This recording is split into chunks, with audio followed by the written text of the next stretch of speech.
Moloch is a deity often associated with child sacrifice, whom various elite groups worldwide have worshipped, as some have claimed. Many scholars have studied the enigma of the supposed worship of Moloch for decades and have concluded numerous statements on the issue. Moloch was depicted as a bull-like deity represented in statue and altar-like form, to which different Canaanite cultures brought forth human sacrifices. The Bible speaks dramatically about these sacrifices and condemns the deity, but was Moloch really worshipped in the past? We know that in the ancient world, especially among the Canaanites, Phoenicians, and Carthaginians, the practice of human sacrifice was rampant. We have textual evidence from prominent ancient writers of ancient human sacrifice. The 4th century BC Greek writer Cleitarchus said of Carthage that there stands in their midst a bronze statue of Kronos, its hands extended over a bronze brazier, the flames of which engulf the child. When the flames fall upon the body, the limbs contract, and the open mouth seems to almost be laughing, until the contracted body slips quietly into the brazier. The Greek historian Diodorus Siculus also wrote about human sacrifice in his Bibliotheca Historica, written in the 1st century BC. He described the practice of child sacrifice, writing, "There was in their city a bronze statue of Cronus, extending its hands, palms up, and sloping toward the ground, so that each of the children, when placed thereon, rolled down and fell into a sort of gaping pit filled with fire." The condemnation of child sacrifice can also be found in early Christian authors such as Tertullian, who wrote in the 2nd century CE. In his famous treatise, The Apology of Tertullian, he details how many cultures in his time had gruesome practices of human sacrifice and self-abuse to the gods. Among these cultures, there were practices of child sacrifice among the Carthaginians of North Africa. These children, however, Tertullian writes, were sacrificed to Saturn. Although none of these accounts mention Moloch, scholars have correlated the gods these people sacrificed to as renditions of Moloch, or vice versa. For example, Robert Pashley, a 19th century traveler and writer, spent some time in Crete, where he learned about ancient traditions of human sacrifice. In his work titled Travels in Crete, he writes, "The traditions respecting Talos would alone lead us to suppose that Crete once possessed as its chief deity a Moloch, horrid king, besmeared with the blood of human sacrifice and parents' tears." The origins of Moloch are complex. It is believed that the worship of Moloch originated from the Canaanites. The Canaanites were ancient Semitic people who inhabited Canaan, corresponding to present-day Israel, Palestine, Lebanon, and parts of Jordan and Syria.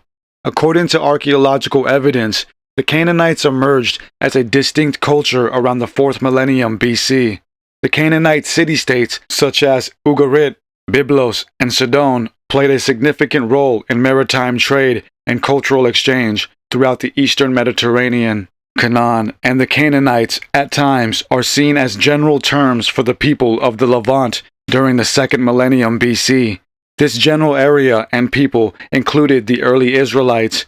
Among these ancient people of the Levant were the Phoenicians. The ancient Phoenicians were a prominent civilization of seafarers and traders who thrived in the eastern Mediterranean from approximately 1500 BC to 300 BC. They were renowned for their maritime expertise and commercial influence. They established numerous city-states which served as important cultural and economic centers of the ancient world. Their mastery of shipbuilding and navigation facilitated extensive trade networks across the Mediterranean. The worship of Moloch, however, was mainly blamed on the Carthaginians. The Carthaginians were a powerful civilization with colonies in several parts of the Mediterranean. The Canaanites were polytheistic They worshipped several gods and goddesses. Two in particular were the deities Tanit and Baal-Haman. In the early 1920s, French archaeologists uncovered remains of a Carthaginian sacrificial site to these gods, containing areas with up to 20,000 burned infant bones inside jars. Among the infants were animal remains in some jars with inscriptions stating "substitute." Researchers also found that over half of the remains were of babies about 2 months old, leading us to believe these children were chosen for ritual sacrifice. Sites such as the one found by the French archaeologists are known as Tophets, the now general term for Canaanite sites of human sacrifice.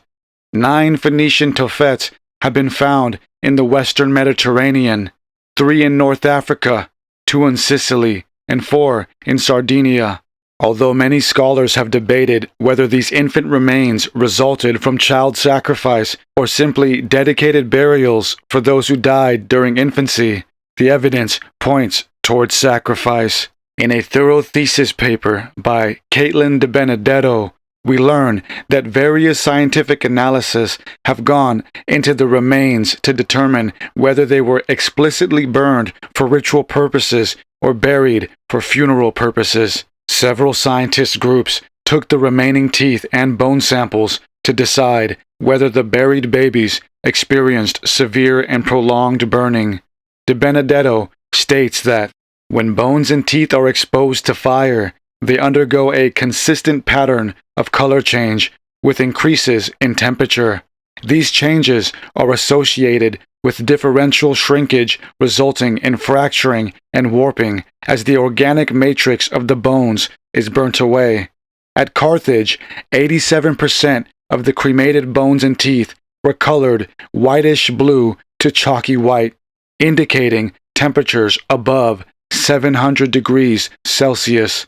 The study found that ages ranged from 1 month to 4 years, with 84% aged less than 6 months. We have also found precious amulets and goods mixed in with the remains, indicating ritual offerings. We have also found inscriptions on some of the jars at some of the Tophets, blatantly stating that royal families sacrificed the burned humans. In one such case, we found an inscription reading, "To Sire Baal-Haman, Lord of the Sky, I have dedicated Aris, son of Hannah, because you have heard my voice." With all this evidence, De Benedetto concludes that, through examination of the skeletal evidence, the presence of lavish grave goods, and the inscriptions, the Tophets at Carthage does indeed suggest that the Phoenicians did practice child sacrifice. Although there was apparent child sacrifice among the Canaanites, none of the evidence so far points to it being done in the name of Moloch.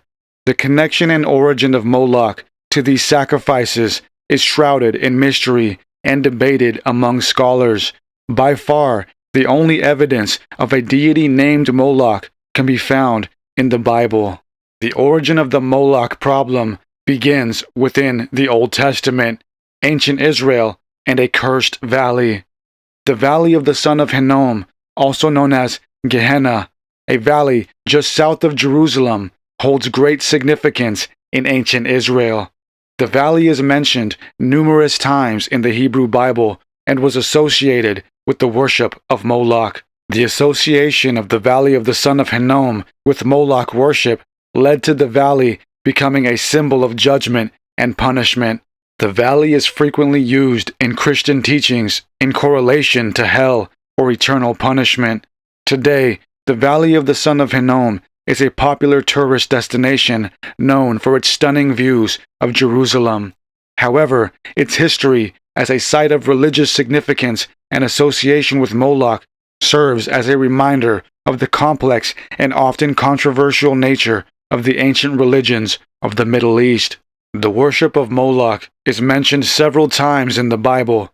In Leviticus 20:2-5, the Bible prohibits the worship of Moloch and states that those who sacrifice their children to Moloch should be put to death. In 1 Kings 11:5-8, it is mentioned that King Solomon worshipped Moloch, leading to his reign's downfall. Jeremiah 32:35 says that the people of Judah and Jerusalem sacrificed their children to Moloch, which led to their downfall. In Ezekiel 20:25-26, it is mentioned that the Israelites were punished for worshiping Moloch, among other gods. Despite the many claims of Moloch being a prominent figure of sacrificial worship, there are no known mentions of Moloch or archaeological evidence of his statues outside of the Bible. The debate about the existence of an ancient cult of Moloch centers around the confusing Hebrew word and letters MLK. When put together, these letters form the root word for Moloch. Like all words in Hebrew, there are no vowels in Molch, the Hebrew word that is translated into Moloch. And because there are no vowels, Hebrew root words can be interpreted differently depending on context. This root word, meaning Moloch, can also be construed as Melech, Malik, and Milcom, of which all can be interpreted as royal titles. For example, the title given to Jesus as the King of Kings would be read in Hebrew as Melech Malkai Ha-Melakim. T.E. Colebrook expands on the ancient usage of Malik as ruler in his book on imperial and other titles. In it, he states that the famous Saladin bore the title of Sultan as well as a Malik. His full title, as it appears on his coins, runs the Malik, the defender of the faith. The prominent correlation with Moloch as a deity whom the ancient people of the Levant practiced child sacrifice comes from the Bible's condemnation of the Ammonites. The Ammonites were strangely descended from a disgraced and incestuous line between Lot, the nephew of Abraham, and his younger daughter. The Ammonites, or sons of Ammon, were a tribe from the city of Ammon in Jordan. They were a seemingly fierce tribe, as we are told in the Bible. They went up against Israel in various battles. They eventually assimilated into Israel during the reign of King Solomon. This mingling of cultures later led to Solomon's downfall and the condemnation of the Israelites' practice of polytheism and human sacrifice. The earliest evidence of their culture comes from the 9th century BC. The earliest evidence is an inscription known as the Ammon Citadel inscription, found in 1961. The text comprises 33 words which concern some building instructions from their god, Milcom. Along with this text, we have found at least 2 seals in the Ammon area bearing theophoric names to Milcom, belonging to a couple of kings. One from the 5th century BC, found in Tal al-Mazar, bears the name Milcom-Yat, meaning, may Milcom come. Here, it is further substantiated that the Ammonites never worshipped a god named Moloch, but rather Milcom. Furthermore, the Bible never used the name Moloch. It used the name Molech. Moloch is a Greek rendition of Molech. This is shown in Leviticus 18:21. And you shall not let any of your descendants pass through the fire to Molech, nor shall you profane the name of your God. And even here, the term Molech was a clever degradation of the Ammonite god Milcom. Milcom generally meant their king or our king, which in Hebrew was Melech. The Torah writers didn't want to correlate Yahweh, their Melech, with the Melech of the Ammonites. The Israelites distorted the Ammonite title to Molech, inserting, as some scholars have pointed out, the same O pronunciation from the Hebrew word Boseth, meaning shame, thus creating the word Molech. The situation is complex and further deepened by the fact that some scholars have questioned whether Mulk or Moloch was referring to a deity at all. Some believe that the Israelites and ancient Canaanites referred to a type of sacrifice known as a Mulk or Moloch. Among the finds at the various Tophets, we have found inscriptions bearing categories of what type of sacrifice was offered. As Benedetto pointed out in her thesis paper, the word Mulk was found followed by either of the 3 of the various types. Benedetto explains that the first type is Mulk Emor, which refers to the sacrifice of a lamb or kid as a substitute offering for a child. The second is Mulk Baal, which refers to the sacrifice of a Baal, the child of an estate-owning or wealthy mercantile family. The final type, not found at Carthage, is Mulk Adam, which refers to the sacrifice of a commoner. The idea that Mulk refers to a type of offering and not a deity stems from the early 20th century German writer Otto Eisfeld. Eisfeld, like other scholars over the decades, realized that the Levantine term Mulk was not isolated to just the Israelite culture. We have found usages of the word Mulk in other ancient Punic and Mediterranean texts. Among these texts, we have the 3rd century BC Nebi Yunus inscription. In this example, we read that a mulk was offered to a deity named Eshum. Therefore, with evidence such as these, Eisfeld and others have concluded that the Bible's references to people sacrificing their children to mulk should be read as them sacrificing their children as a mulk, a specific burnt offering. Eisfeld also postulated that the context was changed to disassociate Yahweh, the God of the Israelites, from this form of worship. He believed that Yahweh, too, received mulk sacrifices in ancient times.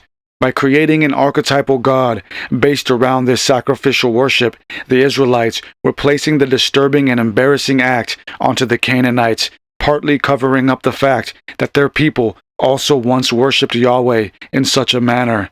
Eisfeld was one of many over the decades who argued for this interpretation. Some scholars have pointed out a particular section in the Bible that may reveal a reflection of the ancient Israelite mulk sacrifices to Yahweh. This section is Zephaniah 1:5b. Zephaniah 1 is a prophecy about God's judgment upon sinful people. In 1b, God declares punishment of a particular set of people who swear by the Lord and that swear by Malcham. This strange declaration has led to many scholars interpreting the last part as people who worship Yahweh and other gods simultaneously.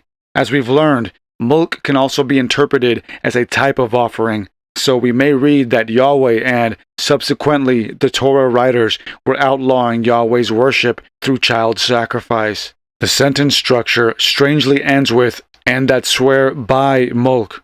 Some scholars have concluded that swearing by mulk is evidence of people worshiping Yahweh through certain ritual child sacrifice.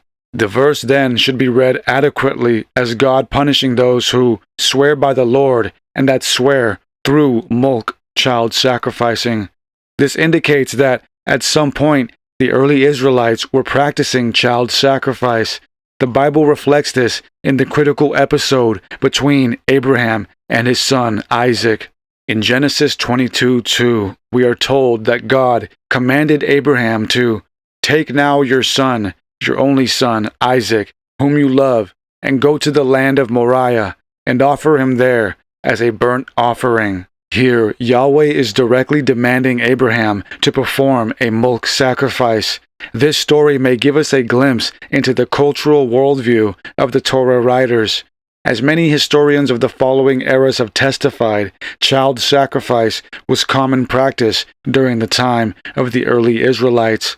Human sacrifice for divine reward, in particular, was widespread. This scene seems horrific and out of touch with the modern idea of God. However, mulk sacrifices were seen as normal in those times. It wasn't until later in the Bible and history that this practice was vehemently dissociated from Yahweh and the Israelites. The Israelites were a burgeoning sect of Canaanites who shared similar cultural traits to the former polytheists of the Levant.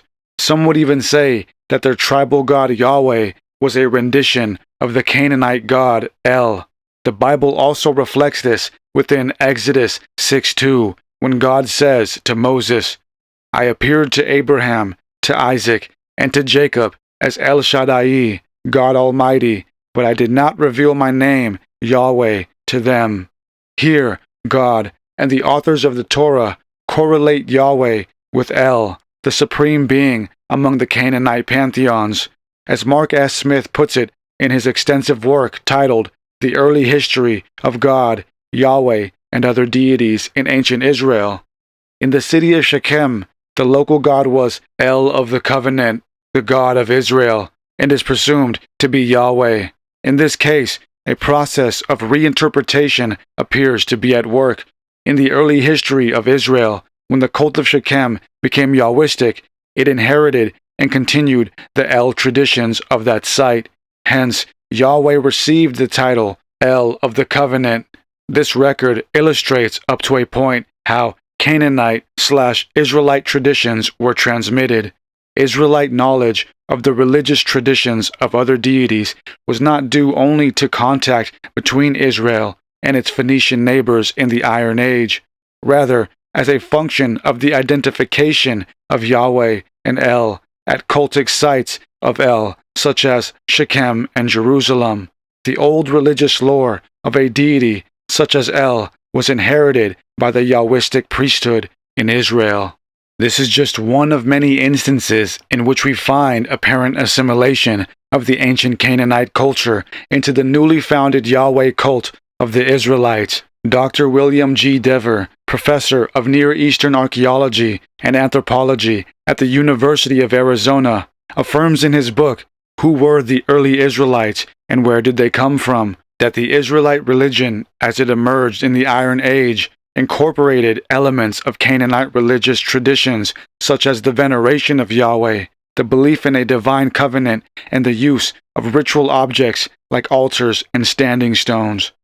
Dr. Aaron D. Rubin, professor of classics and ancient Mediterranean studies at Penn State University, explains throughout his various works that the Canaanite alphabet, which later evolved into the Phoenician and ultimately the Hebrew alphabet, played a crucial role in the development of written communication and the preservation of ancient texts. In his essay, The Semitic Language Family, he states, Hebrew is the only Canaanite language still in use. Mark S. Smith presents that the early Israelites were ethnically and culturally indistinguishable from the general Canaanites. Thus, the importance that the Canaanites had on Judaic culture was tantamount, and this explains why there are so many resemblances to the former in early Israelite culture. If Yahweh and El are the same, then the Moloch sacrifices performed by former tribes were invariably being made to Yahweh. And this is why we are told in Zephaniah 5:1b that this practice should be stopped. The Ammonites, who apparently revered Milcom, and who, in the Bible, were primarily blamed for worshipping Moloch, as scholars noted, also worshipped El. Even further than this, it is generally concluded that Milcom was simply a title for the Ammonite god El. In Craig W. Tyson's thorough paper titled The Religion of the Ammonites, it is understood that among Ammonite texts, the name El is used far more than Milcom, and their kings frequently took on theophoric names attributed to El, while never taking on names containing reverence for Milcom. It appears El was indeed the father of the gods in the ancient Levant, from whom all the later tribal gods, such as Yahweh, received their attributes and mythology. Furthermore, El was frequently referred to as the Bull of Heaven. In a Ugaritic text known as KTU 1.2, in verses 13 through 18, we are told, Straightway turn ye your faces towards the assembly of the convocation. At the feet of El do you indeed make obeisance unto the bull, my father El. Give up, O gods. In Genesis 49:25, Yahweh, or El Shaddai, is called the Bull of Jacob, and as Smith also mentions, the old northern tradition of bull iconography for Yahweh is reflected in the name Gliu, which may be translated, Young Bull is Yah. The association with gods and a divine bull can be traced back to ancient Mesopotamia. There, we find statues of the human-headed bulls and text referring to the Anunnaki gods as such. In a text titled The Debate Between Winter and Summer, we read that Enlil set his foot upon the earth like a great bull. Enlil, the king of all lands, Thus, the bull imagery was integral to the archetype of God and the gods. This is intriguing because the bull or horned beast is precisely what the ancient Levantines sacrificed their children to. There must have been a complex mixture of archetypes and religious fervor blending the many beliefs. After looking at all these seemingly separate subjects, it becomes apparent that as the Levantine cultures progressed and became more refined, the older polytheistic religions and fanatical traditions halted and were outcasted by the monotheistic religion of the nascent Israelites. The ancient people of Mesopotamia and parts of the Mediterranean used to sacrifice children to their gods, possibly El, in the form of the horned bull. This bull imagery was used across various cultures. In Pozo Moro, Spain, scholars found a stone monument dating to the early 5th century BC that also depicts a bull-like deity to whom sacrifice was conducted. John S. Rudin describes the depiction in his essay titled Pozo Moro, Child Sacrifice and the Greek Legendary Tradition, stating, "The relief depicts a banquet prepared for a monster that sits facing right in the left part of the image. The monster has a human body and 2 heads, one above the other. The heads have open mouths with lolling tongues. In its left hand, it holds the rear leg of a supine pig lying on a banquet table in front of it. In its right hand, it holds a bowl. Just over the rim of the bowl can be seen the head and feet of a small person. In the background, a figure in a long garment raises a bowl in a gesture of offering. Opposite the monster is the mutilated image of a third figure. It is standing and raising in its right hand a sword with a curved blade. Its head is in the shape of a bull or horse. Its left hand is touching the head of a second small person in a bowl on a second table or a tripod near the banquet table. The monument is strangely unique and not accompanied by text, but it was found in an area that dates to the Phoenician occupation. The Greek myth involving the Minotaur might also have had Phoenician influence. As the story goes, the Athenians were required to send young people to be sacrificed to the Minotaur as punishment for their killing of King Minos' son. Minos was the son of Europa, the daughter of a Phoenician king. The Minotaur might have been influenced by another Greek tale involving the mythical creature Talos. Talos was said to have been an artificial being created by the gods to protect Crete. He was made of brass and would sometimes heat himself upon a fire before smothering his sacrificial victims to a fiery death. Some sources mention that he was sometimes depicted as a man with a bull's head. The ancient Middle and Near Eastern religious institutions performed various human sacrifice rituals involving bull imagery and fire. Along with the myths of Talos and the Minotaur, there is also a tale recounted by the Roman writer Ovid of people who were called the Seraste, the horned people. They were condemned by the goddess Venus and turned into bulls for their grotesque practices of child sacrifice. This tale might have been more than just fiction. In Cyprus, scholars such as professor and writer Sean O'Brim have found bull masks once belonging to priests who might have been practicing child sacrifice. O'Brim has concluded that the mask originated within the Levant, where figurines of bull-masked men have been found. All these strange occurrences of bull fire-centered sacrifices might have been spawned from the Canaanite mythologies involving El and his son. Esteemed professor and Hebrew scholar John D. Levinson compared the Moloch sacrifice and El's frequent sacrificing of his son within Canaanite mythology.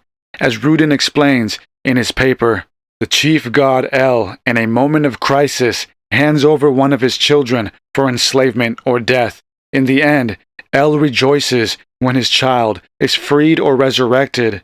The pattern is present in the fragmentary Ugaritic text usually called Baal. In it, El turns his son Baal first over to the sea god Yam as a slave, but Baal defeats Yam and is saved. Later in the text, Baal defeated Mot, that is, death, dies, and is then resurrected when his sister Anat rescues him. Levinson believes that Baal's enslavement and death are equivalent actions, both of which involve the temporary loss of a son who will later be restored. He furthermore believes that West Semitic child sacrifice was viewed as an imitation of El's gesture in turning over his child. As mentioned, Rudin continues that El was frequently depicted as a bull. With that, scholars like Levinson have concluded that the rudimentary rituals involving a bull, fire, and child sacrifice were strange reenactments of the process their god El had to undergo. These accompanying images would later transform into the archetype of hell, where we find a horned beast, fire, and endless sacrifice as sinners are eternally punished. Hell itself is based on the very location where Moloch sacrifices took place. The Bible refers to a valley called Gehenna, where Moloch sacrifices were conducted. This valley was the primary metaphorical reference Jesus used to describe the afterlife for sinners. The word hell was never used in the Bible. Whenever speaking about hell, Jesus specifically used the word Gehenna. Like the children of the Moloch priest, sinners, too, would be destroyed in a similar manner. El, Kronos, and Saturn, all of whom scholars have concluded to be the same, only altered according to culture, were deities who sacrificed or murdered their children. Being that Yahweh, the God of the Jews, was a further rendition of El and the previous archetypal gods of ancient Mesopotamia, we can see now that Yahweh was invariably performing a Moloch sacrifice in front of the entire world when he, too, sacrificed his one and only begotten Son.